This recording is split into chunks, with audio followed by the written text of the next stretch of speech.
те известные санкции, которые были введены против России, они не могли не сказаться на рост цен. Однако среди объективных, экономически, скажем так, обоснованных формул и влияния на эти цены, есть еще те, которые являются субъективно, скажем так, для нашей республики, для страны в целом.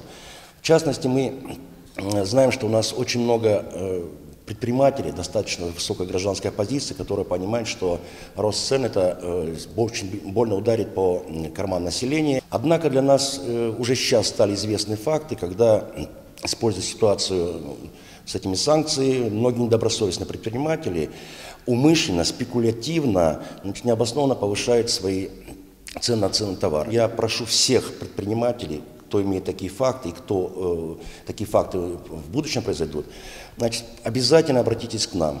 В те случаи, когда вам устанавливают цены оптовые на рынках, сообщить нам, потому что мы ежедневно отслеживаем эти цены и знаем, что на какой период, на какой день обращения на рынке средняя цена находится. Мы знаем, что Министерство экономики проводит ежедневный мониторинг цен.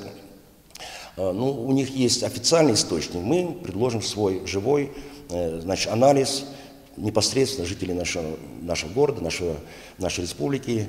И я так думаю, что это будет очень интересная информация, и эта информация должна привести к тому результату, что будут приняты достаточно конкретные и принципиальные меры для того, чтобы вот эту составляющую, спекулятивный рост, остановить в республике.